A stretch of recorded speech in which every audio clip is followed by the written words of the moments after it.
సృష్టికర్త సచ్చిదానంద పరిపూర్ణమైనటువంటి సర్వశక్తుడు విశ్వాత్మని మదినస్మరించి గురు బసవಣ್ణ గారిని ధ్యానించి మాతే మాణికేశ్వరి అమ్మగారిని స్మరించి గురు శిరమూర్తులను స్మరించి విశేషంగా ఈరోజు మనం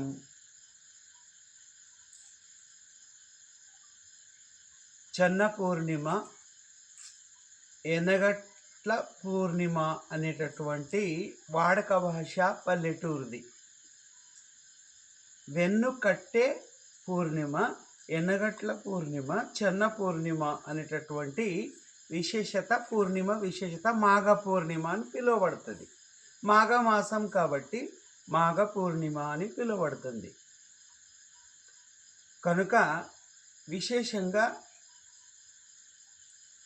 ఈ పూర్ణిమ అనేటటువంటిది 15 రోజులు అభివృద్ధిగా పెరుగుతూ వస్తుంది, 15 రోజులు తగ్గుతూ వస్తుంది.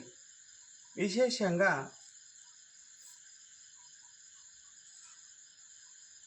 వెన్నెల తత్వం ఏముంటుందంటే, ఈ భూతత్వానికి చంద్రలోక తత్వానికి విశేషత పగటిపూట సూర్యుడు ప్రకాశము వలన భూమి మీద పాడి పంట మనుషు జీవజంతువుల మీద అంత ప్రకాశవంతంగా తన కిరణాన్ని భూమికి ఇస్తాడు. రాత్రి సందర్భంలో చంద్రుడు తన కిరణాన్ని మనుషులు, ప్రాణి, పశువు అథవా పంట, పండ్లు, ఆవులు ఇవన్నిటి మీద ప్రసరింపజేస్తాడు కిరణాలు. కాబట్టి విటామిన్స్ అనేటటువంటిది తినే బండారం, భోజనము, మరి పండ్లు రసము, మళ్ళా పాలు, ఇవి అన్నిట్లో విటామిన్స్ అనేది తయారయ్యేది చంద్రుని కిరణం వల్లనే తయారవుతాయి. అందుకు కాబట్టి ఈ యొక్క విశేషత దిననిత్యం అభివృద్ధిగా పెరుగుతూ ఉంటుంది అమావాస్య ప్రార్థన. మరియు పూర్ణిమ రోజు విశేషంగా ఒకే ఒక రోజు సంపూర్తిగా నిండుగా ప్రకాశవంతంగా ఉంటుంది. ప్రకాశం భూమి మీద మొత్తం వెలుగు ఇచ్చేటటువంటిది. అందుకు ఎట్లా అంటే, దీనికి ఎట్లా సంబంధం ఉంటుందంటే, సూర్యుని ఉద్భవం స్థావరంకు ప్రాణం, సూర్యుని ఉద్భవం స్థావరంకు ప్రాణం, చంద్రుని ఉద్భవం నదులకు సముద్రంకు ప్రాణం, సూర్యుని ఉదయం స్థావరంకు ప్రాణం అంటే కమలం పువ్వుకు ప్రాణం. సూర్యుని ఉదయం కమలం పువ్వుకు సంబంధం ఉంటుంది. సూర్యుడు ఉదయించగానే కమలం పువ్వు వికసించి విప్పుతుంది. సూర్యుడు అస్తమించగానే కమలం పువ్వు ఒక్కతకు ముడుచుకుంటుంది. ఆ కమలం పువ్వుకు సూర్యునికి సంబంధం ఉంటుంది. చంద్రుని ఉదయం సూర్యనుదయ స్థావರಿಗೆ జీవాడ, చంద్రుని ఉదయ నైదిలిಗೆ జీవాడ. చంద్రుని ఉదయం నదులకు సముద్రాలకు సంబంధం ఉంటుంది చంద్రుని. ఎందుకంటే పూర్ణమి రోజు సముద్రాలు నదాలన్నీ పొంగుతుంటాయి. ఈరోజు ఉప్పొంగుతుంటాయి. దాని ఎన్నెల కోసమో నిండుగా ఉంటుంది కదా, వాటిది ప్రభావము ఆ సముద్రం మీద పడితే నేను ముందు నువ్వు ముందు అనేది ఈ పూర్ణిమ రోజు అది సముద్రము నదములు పొంగుతుంటాయి. అంటే అర్థమవుతుందా? అలలు మీద అలలు వస్తుంటాయి, నేను ముందు నువ్వు ముందు అని పొంగుతుంటుంది. అట్లా ఆ విధంగా భక్తులకు భగవంతునికి ఏ విధంగా అనుసంధానం ఉంటుంది అంటే, కన్నెపిల్ల ఎట్లా ఉంటుంది కదా, పరమాత్మది యొక్క సన్నిధి కూడా పెండిగాని పిల్ల, కన్నెపిల్ల అంటే చిన్నపిల్ల కదా. అందుకు కాబట్టి దేవుడిది భక్తుడిది ఆ విధంగా ఉంటారన్నమాట. అందుకు ఈ విధంగా సంబంధం ఉంటుంది.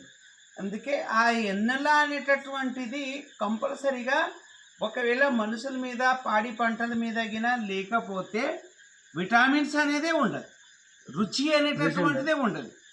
అందుకు ఆ వెన్నులో ఏ ప్రదేశంలో పడుతుంటుందో ఆ ప్రదేశంలో ఆ పాడి పంట పశువులకు మనుషులకు కూడా పాలు అథవా పండులో రసం తినే ఒక ధాన్యంలో లోపట ఉంటుంది కదా పలుకు, అండల్లో కూడా విటమిన్స్ రుచి అనేది ఉంటుంది.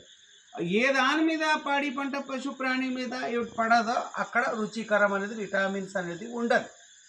అందుకే వాస్తవికంగా ఇది చెన్న పూర్ణిమ, వెనగట్ట పూర్ణిమ అనేది పిలువబడుతుంది, మాఘ పూర్ణిమ అని. దీనిలలో వాస్తవికంగా ఈ పూర్ణిమకు వెన్నెల భోజనం సంవత్సరంలో ఒక్కసారన్నా ఈ వెన్నెలనే కూర్చొని ప్రసాద రూపంలో స్వీకరించాలని. దాని భావార్థం ఏమంటే ఆ వెన్నెల అనేటటువంటిది డైరెక్ట్ పాడి పంట మీదే కాక అంటే వండినది ఏమి అన్నం ప్రసాదం ఉంటుంది కదా, దాని మీద కూడా పడాలి అనేటటువంటి ఉద్దేశంతో తింటారు. కిరణాలు దాని మీద పడాలి అంటే ఆ కిరణం పడంది తిని చూడాలి, పడింది తిని చూడాలి. అట్లా తిని చూస్తే ఏ విధంగా ఉంటుందో తిన్నోళ్ళకు నీళ్ళే కానీ ప్రసాదమే కానీ దాని మీద పడి అందులో తిన్నది ప్రభావం వేరే ఉంటుంది. అది వేరే ప్రాంతంలో తిన్నది వేరుంటుంది అనేటటువంటి విశేషత దీనికి వెన్నెల భోజనము అని పిలువబడుతుంది. వెనగట్ట పూర్ణిమ. ఇంకొక విశేషత ఉంది.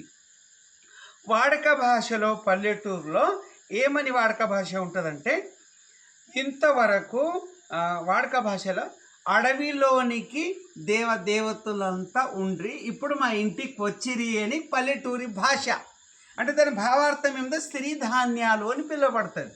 సిరిధాన్యాలు ఎందుకంటే సిరిధాన్యాల్లో వాస్తవికంగా ఇంట్లో ఉన్న విత్తనములను అడవిలోనికి తీసుకెళ్ళి విత్తనం వేసినప్పుడు అవి లేరు దైవీ స్వరూపంగా చూసేటటువంటి మనం పల్లెటూరు ఒక జనం ఏమంటే పెండ్లి పేరంటాలు అయితే అక్షంతలే తీసుకొని పెద్ద జొన్నలు అథవా ఏవి వాడకం చేస్తారు, కోళ్ళలు చేసి శనగలు గోధుమలు ఇవి ఉంటాయి కదా, ఇవన్నీ కూడా వాడకంలో మనం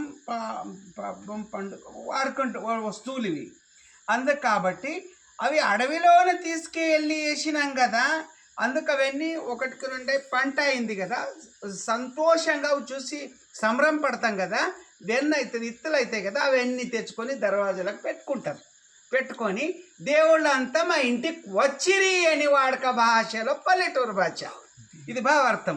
ఇంతవరకు అడవిలో ఉండ్రి ఇప్పుడు మాకు ఇంటికి వచ్చిండ్రు అంటే అర్థం ఏమిటి అంటే వీళ్ళు తెచ్చుకొని సంబరపడతారు అన్నమాట. దీని భావార్థం. అందుకు కాబట్టి విశేషంగా ఎన్ను కట్టుకున్నందుకు ఎన్నుగట్ల పున్నమా,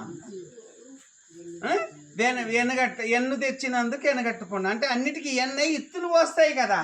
అందుకు కాబట్టి వెన్ను తెచ్చి జొన్నలు గోధుమలు శనగకాయ అవుతుంది, కుసుమలు మళ్ళా ఏమి ఇలా సిరిధాన్యం అంటారు దీనికి, అవి తెచ్చుకొని కట్టుకున్నందుకు సంతోషంగా పడి అది పుణ్యం ఈ రోజే కట్టుకుంటారు, పూర్ణిమ రోజే కడతారు, మళ్ళీ ఏ రోజు కట్టారు.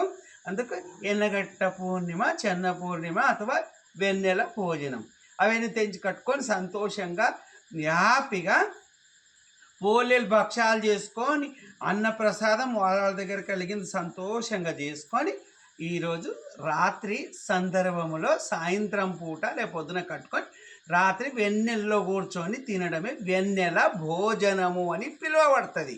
సూర్యుని ఉదయం స్థావరంకు ప్రాణం, చంద్రుని ఉదయం నదులకు సముద్రాలకు ప్రాణం. అందుకు కూపర స్టావులోన కూటమే ప్రాణం. ఆ భగవంతుని యొక్క సాన్నిధ్యం చేరేటటువంటిది భగవంతునికి అనుసంధానం. అందుకు ఇదే కూడల సంగమ దేవుని శరణులు రాకడే ప్రాణజీవనం అనేటటువంటి విశేషత చెప్పబడింది ఈ యొక్క వెన్నెల భోజన కార్యక్రమం. అంటే ఈ యొక్క వెన్నెల భోజనం మరియు వెన్నెల గురించి తెలిపేటటువంటి విశేషత అనేటటువంటిది ఈరోజు చెన్న పూర్ణిమ అనేటటువంటి. అందుకు చెన్న బసవేశ్వరునిది కూడా జయంతి కార్యక్రమం అనేటటువంటిది చేయబడుతుంది ఈరోజు విశేషంగా అని చెప్పి మీ అందరికీ కూడా సృష్టికర్త పరమాత్మ మరియు అంతా గురువు చరమూర్తులు అందరూ కూడా ఆయుష ఆరోగ్య సకల సంపద ఇచ్చి భక్తి అభివృద్ధి కావాలని చెప్తూ వెన్నెల భోజన కార్యక్రమం అనేటటువంటిది విశేషతగా చేయాలని చెప్పి జై శుభహారయిస్తున్నా.